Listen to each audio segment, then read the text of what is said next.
ಪ್ಲಾನ್ಗಳು ಹೇಗೆ ನಡೆಸಿದೆ? ತಮ್ಮೆಲ್ಲರಿಗೂ ತಿಳಿದಿರುವಂಗೆ ನಾಳೆ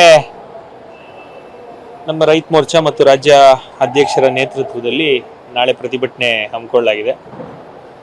ಇವತ್ತು ಒಂಚೂರು ನಂದು ಪಟ್ಟಣ ಪಂಚಾಯತಿ ಚುನಾವಣೆ ಇದ್ದಿದ್ದರಿಂದ ಇವಾಗ ಸಂಜೆ ಫ್ಲೈಟ್ ಹೋಗ್ತಾ ಇದ್ದೀನಿ. ಬಾಶೆಟ್ಟಳ್ಳಿ ಪಟ್ಟಣ ಪಂಚಾಯತಿ ಒಂದು ಪ್ರತಿಷ್ಠಿತ ಪಟ್ಟಣ ಪಂಚಾಯತಿ, ಮೊದಲನೇ ಬಾರಿ ಅಪ್ಗ್ರೇಡ್ ಆಗಿ ಎಲ್ಲ ನಾಮಿನೇಷನ್ಗಳು ಹಾಕ್ಸಿ ನಾಳೆ ಲಾಸ್ಟ್ ದಿನ, ಇವತ್ತು ಸೋಮವಾರ ಎಲ್ಲ ಹಾಕ್ಸಿ ನಾನು ಹೊರಟಿದ್ದೀನಿ.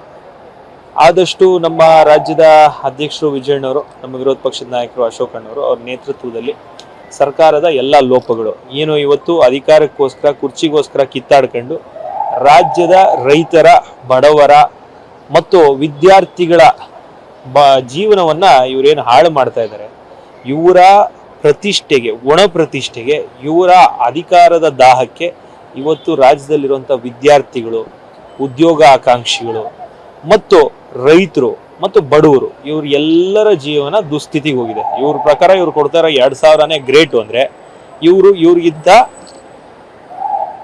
ಜನ ವಿರೋಧಿಗಳು ಇನ್ಯಾರೂ ಇಲ್ಲ. ಆ ರೀತಿ ಜನವಿರೋಧಿ ನೀತಿಯನ್ನ ಇಟ್ಕೊಂಡು ಕೇವಲ ಪಂಚ ಗ್ಯಾರಂಟಿಗಳನ್ನ ಇಟ್ಕೊಂಡು ಇವತ್ತು ಪೂರ್ತಿ ವ್ಯವಸ್ಥೆಯನ್ನ ಹಾಳು ಮಾಡೋ ಕೆಲಸ ಕಾಂಗ್ರೆಸ್ ಆಲ್ರೆಡಿ ಮಾಡ್ಬಿಟ್ಟಿದೆ.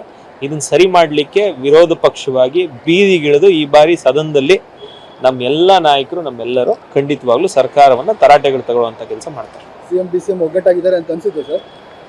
ತುಂಬಾ ಒಗ್ಗಟ್ಟಾಗಿದ್ದಾರೆ. ಆ ಒಗ್ಗಟ್ಟು ನೋಡಿದ್ರೆ ಪಾಪ ಖುಷಿ ಆಗುತ್ತೆ.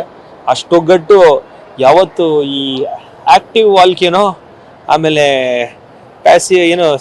ಇನ್ಆಕ್ಟಿವ್ ವಾಲ್ಕೇನೋ ಅಂತ ಇರ್ತೈತಲ್ಲ, ಜ್ವಾಲಾಮುಖಿ ಆಕ್ಟಿವ್ ಇದ್ದಾಗ ಇನ್ಆಕ್ಟಿವ್ ಇದ್ದಾಗ, ಇದು ಇನ್ಆಕ್ಟಿವ್ ವಾಲ್ಕೇನೋ ಏನಲ್ಲ, ಈಗಲೂ ಆಕ್ಟಿವ್ ವಾಲ್ಕೇನೋ. ಜ್ವಾಲಾಮುಖಿ ಯಾವಾಗ ಸಿಡಿತೈತೋ ಏನಾಗ್ತೈತೋ ಗೊತ್ತಿಲ್ಲ. ಆಲ್ರೆಡಿ ಎಲ್ಲರೂ ಅಲ್ಲಿ ಎಲ್ಲೆಲ್ಲಿ ಇರಬೇಕು ಸೇಫ್ ಏರಿಯಾಗೆ ಹೋಗಿ ರಿಹಾಬಿಲಿಟೇಷನ್ಗೆ ಹೋಗ್ಬಿಟ್ಟಿದ್ದಾರೆ. ಸಿಡಿಯೋದು ಒಂದು ಬಾಕಿ, ಯಾವಾಗ ಸಿಡಿಯುತ್ತೆ ಅಂತ ಕಾದ್ ನೋಡ್ತಾ ಇದೀವಿ. ಸದನದಲ್ಲಿ ಸಿಡಿಯೋ ತರ ಏನಾದ್ರು ಮಾಡ್ತೀರಾ ಸರ್ ನೀವು? 100% ಸದನದಲ್ಲೇ ಈ ಬಾರಿ ಸದನದಲ್ಲೇ ಸಿಡಿಯುತ್ತೆ ಅನ್ನುವಂತ ಒಂದು ಎಲ್ಲ ಮುನ್ಸೂಚನೆಗಳು ಇವತ್ತಿದ್ದಾವೆ.